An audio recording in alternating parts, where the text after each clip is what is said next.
요즘 많은 분들의 그 희망은 아마 백신일 겁니다. 백신을 언제 맞느냐에 따라서 아마 두려움과 공포에서 벗어날 수 있다고 생각을 하고 있는 것 같습니다. 그래서 할 수만 있다면은 빨리 맞고 싶어 하는지, 우리 내 나이 때는 지금 어떻게 되는 거야? 언제 맞을 수 있어? 뭐 이런 얘기들을 많이 하십니다. 왜냐하면은 좀 맞고 나면은 뭔가 이렇게 좀 자유롭게 돌아다닐 수 있을 것 같고, 또 어떤 분들은 교회도 백신 맞고 편하게 나올 수 있다, 뭐 이렇게 얘기하시는 분들도 있습니다. 물론 이제 어떤 분들은 아예 백신이 나와도 난 안 맞겠다 하시는 그런 분들도 있기는 합니다. 심리학자 나폴레온 힐이라고 하는 사람이요, 현대인을 괴롭히는 두려움의 원인을 약 7가지로 이야기를 했는데요. 첫째는 이제 경제적인 두려움이 있다고 합니다. 또 실패에 대한 두려움, 그리고 질병에 대한 두려움, 사랑 상실에 대한 두려움, 노쇠에 대한 두려움, 자유를 잃어버릴 것에 대한 두려움, 그리고 죽음에 대한 두려움이 있다. 한마디로 이것을 다 종합을 해 보면은 미래에 대한 두려움인 거죠. 어떤 죽음에 대한, 전체에 대한, 그러니까 뭐 경제적 두렵다라고 하는 것이 결국 미래죠. 그리고 실패 역시 미래죠. 질병도 내가 죽을지도 모른다라고 하는 미래, 사랑 상실 역시 미래죠. 그리고 노쇠에 대한 두려움, 이것도 역시 미래고요.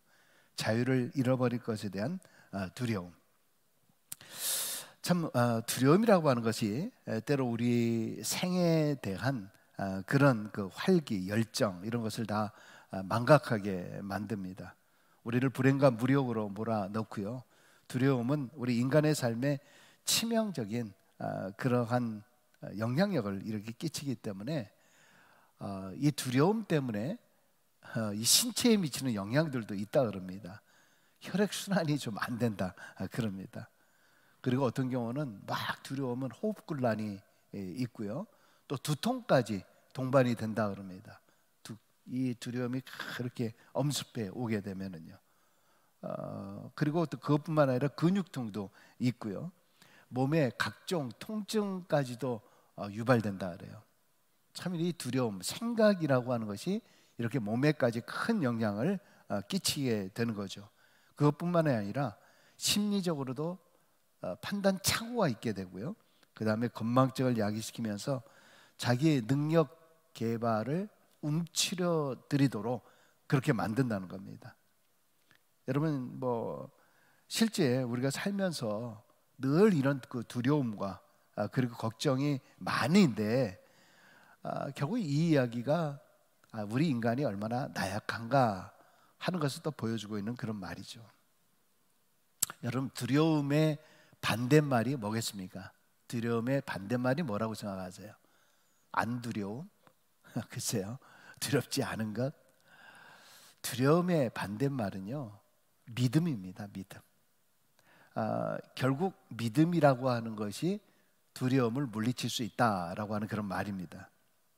여러분, 우리가 신앙생활하면서 스스로에게도 그렇게 얘기하지 않습니까? 좀 강하자, 좀 담대하자, 이렇게 신앙생활을 하자라고 하면서도요, 막상 살아가다 보면은 다시 또 금세 염려가 되고요, 걱정이 되는 일들이 아주 수시로 몰려오게 됩니다. 그러다 보니까 우리의 신앙을 금세 벼랑으로 떨어뜨리게 이렇게 만들어 가지고 스스로 실망하게끔 만드는 일이 얼마나 많이 있는지 모릅니다. 실제 그것을 성경에서는 사탄의 그 불화살이라 그러죠. 화전이라 그러죠. 이 불화살을 가지고 계속 쏘는 거예요. 특별히 또 우리의 아킬레스건 같은 경우를 건드리기 시작하는 거죠. 그래가지고 내가 굳게 무장하고 오늘 내가 말씀을 듣고 주일날 말씀을 듣고 내가 이렇게 해야지 하는데도 막상 딱 세상을 시작하기 시작하면 이 불화살이 다가오는 것에 대해서 우리가 이걸 제대로 박지를 못하는 겁니다. 그래서 수시로 우리는 넘어져요. 우리 지난주부터 우리가 생각하고 있는 이 히스기야인데요, 히스기야도 마찬가지였습니다. 여러분, 히스기야가 어떤 사람이라고 그랬죠? 히스기야가 하나님 보시기에 다윗의 길로 행했던 정직하게 행했던 바로 그런 사람이었어요. 그리고 산당과 우상과 오랜 전통인 노뱀까지 부숴버린 그러한 개혁의 신앙인이었습니다. 그리고 오직 하나님만을 의지하겠습니다, 하나님께만 매달리겠습니다, 이런 사람이었습니다. 그런데 막상 정말 하나님만 의지하겠다라고 했던 이 히스기야가 당장 눈앞에 이 현실 앞에 그만 그의 믿음을 상실해 버리는 사건이 발생한 것이 오늘 본문의 내용입니다. 여러분, 우리가 신앙적으로 살기로 결심하고 이렇게 다짐을 하고 오직 주만 바라보겠습니다, 그렇게 찬양을 하고 결단을 해보지만은 이상하게 내가 믿음으로 더 하려고 하면, 믿음으로 살려고 하면 할수록 우리를 시험하는 사탄의 역사들이 얼마나 많은지 몰라요. 참, 그래서 어떤 경우는 힘들다, 신앙이 힘들다, 이런 이야기를 참 많이 합니다. 오늘 본문의 히스기야에게도 역시 사탄은 강력한 무기로 그의 결단을 무너뜨리려고 합니다. 그를 두렵게 하고 결국은 굴복시키게 만드는 거죠. 오늘 본문은요, 히스기야가 왕에 재위한 지 한 14년쯤 흐른 겁니다. 14년쯤 되었을 때 당시에 아주 세력이 강력해진 아수르라고 하는 그 나라가 유다를 공격해 오는 겁니다. 여러분, 이스라엘 지형을 대략 우리가 알고 있습니다만은 이 이스라엘은 북쪽에 항상 메소포타미아 지역에 그 강대국들이 거기서 생겨나는 거 아닙니까? 그리고 이집트 문명이라고 하는 이 이집트, 그 사이에 껴있는 것이 바로 이 유대입니다. 이스라엘입니다. 그러다 보니까 이 강대국과 강대국 사이에 껴서 늘 희생양이 되는 곳이 바로 이 지정학적 위치 이스라엘입니다. 이 히스기야 당시에도 이 아수르라고 하는 이 거대한 강대국이 남쪽 애굽을 점령하기 위해서 중간에 경유지인 유다를 공격하는 겁니다. 여기를 공격해야 그 다음에 갈 수 있으니까요. 이제 유다의 모든 성읍들을 다 점령한 후에 이제는 남은 것이 예루살렘 성벽이었어요. 예루살렘 성이었습니다. 자, 그렇게 하기 위해서 서서히 조여오고 있었을 때에 이 유다, 북이스라엘은 멸망하고 남유다, 여기는 지금 이제 완전히 거의 초토화되기 바로 일보 직전이었던 거죠. 그래서 오늘 본문 18장에 보면은 아수르가 1차 침공을 하게 돼요. 근데 2차 침공할 때부터 벌써 히스기야는 두려워서 겁이 나가지고요, 이 아수르에게 조공을 바치기 시작을 합니다. 그렇게 해서 임시 방편일지 모르지만은 침공을 막아보려고 했습니다. 하나님만 의지하겠습니다, 하나님께만 매달리겠습니다 라고 했던 그의 신앙의 결심이 흔들렸던 거죠. 그러나 잠깐의 위기는 모면했는지 모르지만은 곧이어서 아수르 왕은 제2차 침공을 하게 됩니다. 우리가 전체를 읽지는 않았습니다만 오늘 본문 이후에 나타난 사건을 보면은 18장 17절 이하에 아수르 왕은 그의 사신 랍사게를 통해서 이스라엘의 사신들에게 최후의 통첩을 하는 거예요. 협박장을 보냅니다. 그 협박의 내용은 뭐냐면, 첫째, 유다 백성들은 우방이라고 하는 너희의 애굽에 눈치를 보지 말라. 이미 애굽은 상한 갈대 지팡이 같다, 별 볼 일 없다, 무너져가는 힘없는 나라다. 그리고 또 얘기는 29절에 보면 유다 백성은 무능한 히스기야에게 속지 말라 얘기하고 있어요.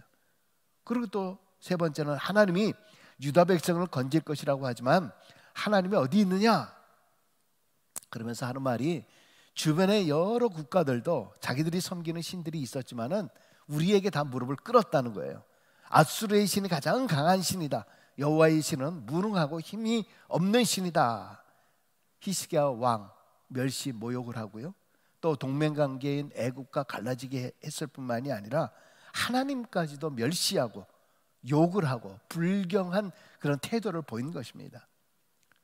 여러분, 정말 이러한 진퇴양난의 이 위기 속에서 더 이상 히스기야가 할 말이 없는 거예요. 여기서 어떻게 대꾸할 거, 그리고 자기가 할 수 있는 것도 아무것도 없는 겁니다. 여기서 바로 히스기야가 중대 결심을 하게 되는 것입니다. 그 첫 번째가 바로 듣고입니다. 듣고, 사람의 말이 아닌 하나님의 음성으로 들었다라고 하는 것입니다. 무슨 말입니까? 그 19장 1절에 보면 듣고라고 하는 말이 나오잖아요. 그러니까 아수르 왕이 보낸 이 랍사게라고 하는 특사의 모욕과 협박, 멸시의 내용을 3명의 이스라엘 대표들이 그것을 듣고 와서 그 내용을 히스기야에게 그대로 다 전달해 주는 것입니다. 즉 왕과 백성에게 위협을 주고 모욕을 주는 심기불편한 이야기였지만 히스기야는 끝까지 다 들었습니다. 끝까지 다 들은 그 이야기가 뭐예요? 이거는 절망적인 이야기 아닙니까? 이거는 희망을 상실케 하는 말이에요. 들어봐야 도무지 해결책이 없는 절체절명의 위기를 이야기하고 있는 겁니다. 정말 여기에 대해서 뭔가 내가 대항해 보아야 하는데 이것에 대한 역부족을 느끼는 겁니다. 인간적으로 해결해 보려고 했었지만 그것도 다 소용이 없었고 결국 나라가 망할 수밖에 없는 막다른 골목에 처해버린 그런 그 상황이었습니다. 여러분, 실제 우리 현실의 삶에서도요, 정말 어떤 경우에는 어떤 위기나 문제점이 있을 때는 우리가 어떻게 해서라도 정말 하나님 붙잡고 신앙적으로 해결해 보려고 뭐 새벽 제단에도 나오고 열심히 우리가 기도하고 안간힘을 써보지만은 도무지 정말 어떻게 할 수 없는 그런 난관을 만나거나 그런 위기에 처했던 그런 경험이나 아니면 지금 혹시 그렇게 하고 계신 분들이 계시지 않나 모르겠습니다. 그것뿐만 아니라 개인적인 신앙의 위기나 어떤 이 안일 또 게으름 기타 이런 모든 것들로 인해서 내가 지금 신앙이 굉장히 침체되어 있는 것은 아닌가, 그런 것을 느끼시는 분들도 있을지 모르겠습니다. 여러분, 오늘 히스기야에게 이런 절망적인 암울한 상황에서 그때 그가 할 수 있는 것은 아무것도 없었지만은 오히려 깜깜한 절망 속에서 오직 보이는 것은 그래도 하나님밖에 없었던 겁니다. 어렵고 두렵고 힘들고 다른 어떤 길도 없으니까 오히려 그러니까 히스기야의 주특기인 여호와와 연합하는, 여호와께 매달리는, 붙잡는 것밖에는 없다라고 하는 그런 생각을 했던 거죠. 사람의 말이 아닌 하나님의 뜻을 듣기 위해서 성전으로 들어가 하나님의 음성을 구하게 됩니다. 여러분, 앞에서 말씀드린 대로 히스기야도 참 신앙으로 살려고 했지만은 한 14년 정도 왕이 제의를 하면서 여러 가지 많은 난관들이 있었겠죠. 특별히 1차 침공했을 때에 인간적으로 너무나 당황해서 실수를 하잖아요. 하나님만 의지한다고 했지만 막상 아수르라고 하는 이 강대국이 자기 눈앞에 침공해 오니까 앞이 깜깜해지면서 아마 순간적으로 이 인간적인 방법밖에 생각이 나지 않았을 거예요. 그러다 보니까 그가 얼마나 구차한 행동을 했던가, 그것은 바로 18장 14절에 보면은 이런 말을 합니다. 히스기야가 아수르 왕에게 이르되 내가 범죄하였나이다. 나를 떠나 돌아가소서. 내가 범죄하였나이다. 여러분, 지금 위협하고 침입하려고 하는 사람들이 누굽니까? 누가 지금 잘못하고 있는 거예요? 근데 누가 빌고 있어요? 지금 히스기야가 오히려 아수르 왕에게 빌고 있는 거예요. 그리고 내가 잘못했다 이렇게 얘기하고 있어요. 더구나 그것뿐만 아니라 15절에 보니까요, 히스기야가 이에 여호와의 성전과 왕궁 곳간에 있는 은을 다 주었다. 정말 우리가 지난주에 보았던, 그 앞에 보았던 히스기야가 왕위에 즉위했을 때의 그 모습이 아니에요. 제14년 만에 초심이 흔들리기 시작합니다. 정말 믿음이 아니라 현실에 무릎 꿇은 거예요. 여러분, 솔직히 우리는 어때요? 우리는 어떻습니까? 우리도 정말 어려운 일, 기가 막힌 일을 당하면 우리도 어떻게 행동을 합니까? 하나님이 보이는 것이 아니라 당장 이것을 해결해 줄 수 있는 것, 그것이 물질일 수도 있고, 그것이 사람일 수도 있고, 그것이 빽일 수도 있고, 그런 것을 먼저 찾게 되는 것이 바로 우리 사람들입니다. 우리 인간이에요. 여러분, 우리가 수십 년 동안 신앙생활을 했어도요, 막상 이런 일이 닥치면은요, 신앙이라고 하는 것이 현실 앞에서 아무런 영향력을 발휘 못한다라는 것을 우리가 보게 돼요. 히스기야가 아수르가 1차 침공했을 때에 인간적으로 당장 문제를 해결한 듯이 그렇게 보였잖아요, 처음에. 근데 아수르 왕은 결국은 조공만 받아먹고 나서 오히려 더 큰 모욕과 협박을 하기 시작을 하는 겁니다. 결국 히스기야는 비신앙적인 행동만 했고 재산만 축내버렸고 오히려 더 큰 위기를 맞게 된 것입니다. 여러분, 그래서 히스기야가 아수르 왕이 전한 사신들의 이야기를 듣고 그 이야기를 듣고 나서 무슨 생각을 했을까요? 자기가 했던 인간적인 행동, 불신앙적인 행동, 당장의 눈앞에 보이는 것만 해결하면 된다고 임시 방편으로 행했던 그러한 일들을 후회하면서 아마 사신들이 전하는 이야기를 들으면서 자신의 행동을 회개하는 그런 하나님의 음성으로 들었을 겁니다.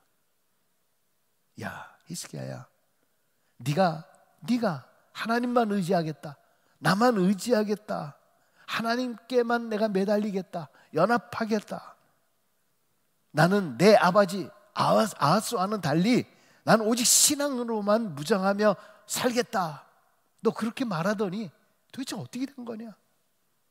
너는 너 스스로가 다른 왕과는 달리, 다른 사람들과는 달리 나는 철저한 신앙인이라고 그렇게 하더니 지금 네가 하는 행동이 정말 진짜 신앙인의 모습 맞냐?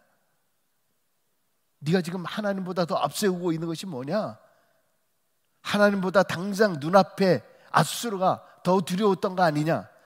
네가 인간적인 수단으로 다 해보았는데 결국 결과는 어떻게 됐냐? 한마디로 히스기야는 모욕하는 아수르 왕의 이야기를 오히려 거꾸로 나에게 하는 하나님의 채찍의 음성으로 들었던 것입니다. 여러분, 우리에게도 이와 같은 절망이 올 때가 있습니다. 희망이라고 하는 구석이 전혀 보이지 않을 때, 설상가상으로 나에게 계속적인 실패와 어려움만 반복되는 것으로 보일 때에 세상 사람들은 그것에 대해서 뭐라고 얘기합니까? 나 참 재수가 없었다. 나 참 재수가 없었어. 나는 참 운이 안 따랐다. 나는 정말 악재가 낀 것 같다.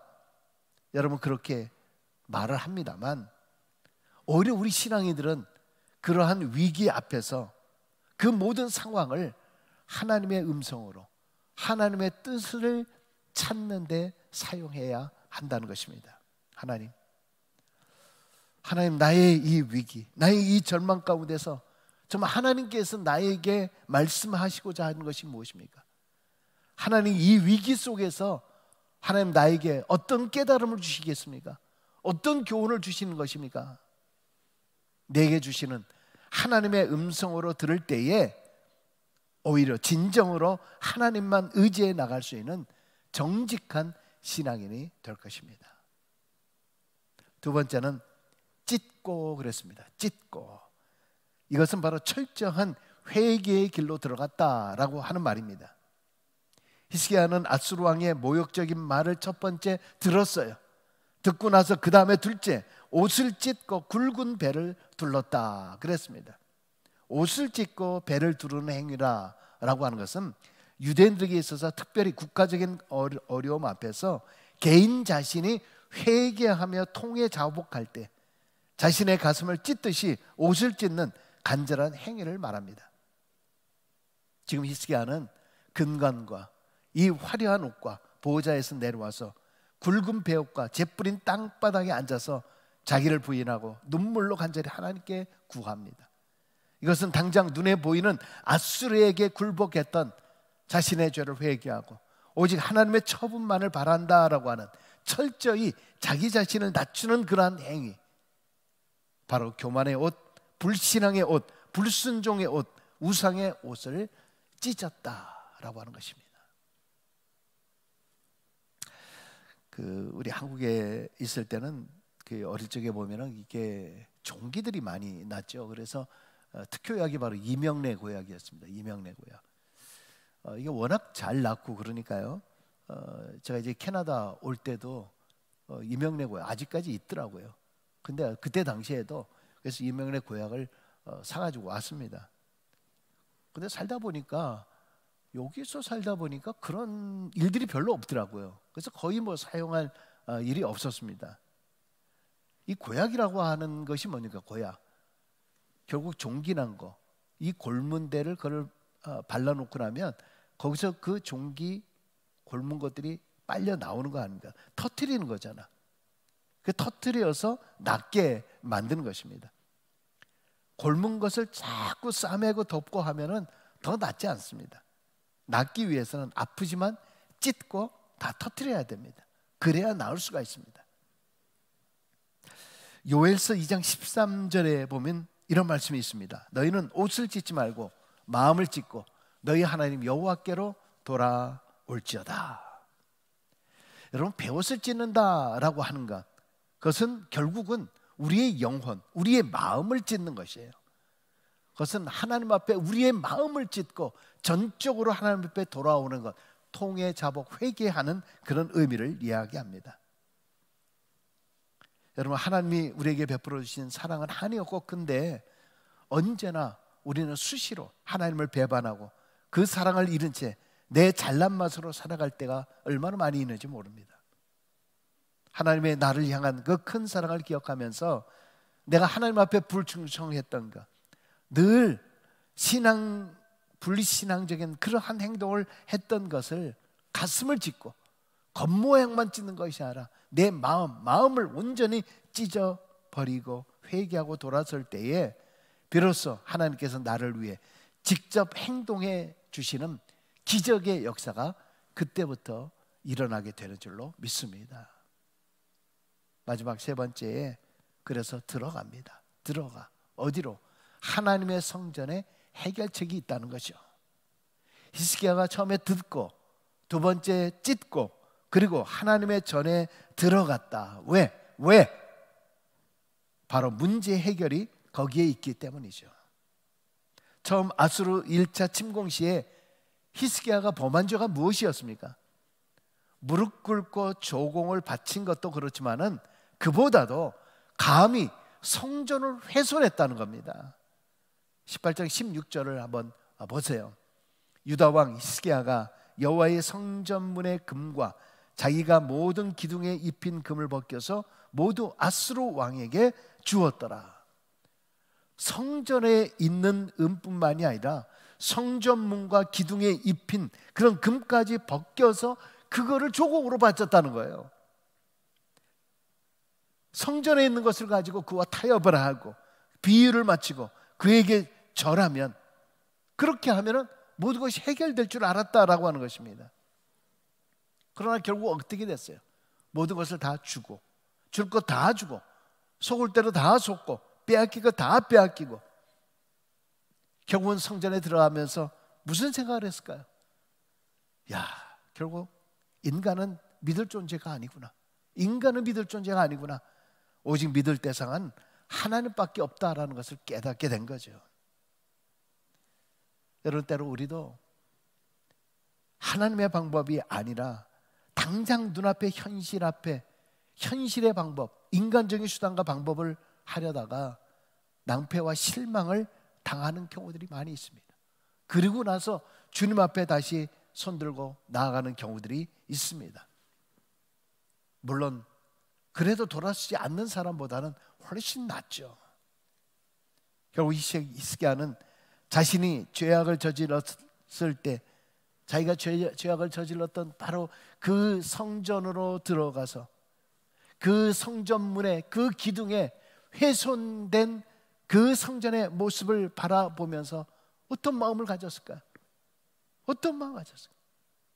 하나님, 정말 제가 잘못했네.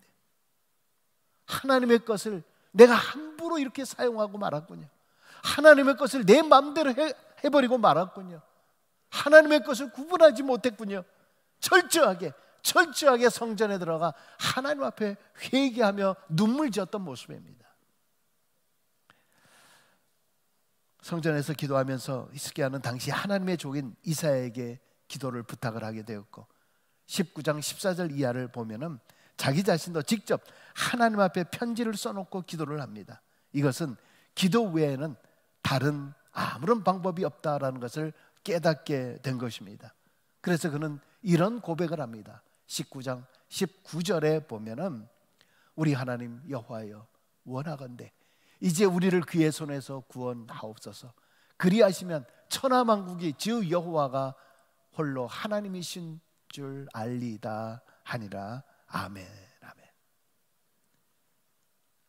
정말 자기가 경험했던 실수, 실패, 이 모든 것 앞에 정말 하나님밖에 없구나라고 하는 철저한 고백, 성전 앞에서의 무릎 꿇는 그의 모습입니다. 여러분, 그래서 결국 하나님께서 어떻게 응답을 해 주셨나요?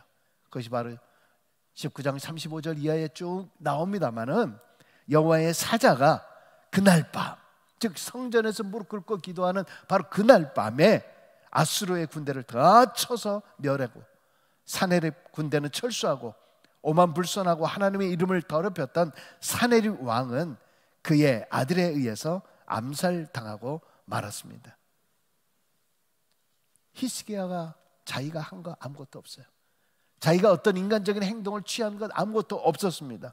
오직 기도만 붙잡았더니 하나님께서 해결해 주신 거예요. 할렐루야. 여러분, 인간의 생각으로는 전혀 이루어질 수 없는 일이 하나님께는 아주 쉬운 일로 역사하게 된다라는 것을 우리에게 보여주고 있지 않습니까? 우리에게는 그것이 다 기적이지만은 하나님에게는 상식일 뿐이에요. 인간의 상식을 초월하는 것이 기적이지만 그 기적은 하나님께서는 아주 일상적인 상식일 뿐이에요. 오늘 히스기야가 하나님께 돌아와 하나님의 전에 다시 엎드려서 하나님께 무릎 꿇고 기도함을 통해서 자기 자신도 다시 살 뿐만이 아니라 나라의 위기까지 구하게 된 놀라운 기적의 역사가 일어나게 되었던 것입니다. 여러분, 오늘 우리도 하나님께 다시 돌아와 회개하며 하나님 전에 무릎 꿇게 될 때에 우리에게 여러분이 기도하시는 그 기적이 상식으로 변하게 될 것이고, 놀라운 성령의 새바람의 역사가 여러분 안에 일어나게 될 줄로 믿습니다.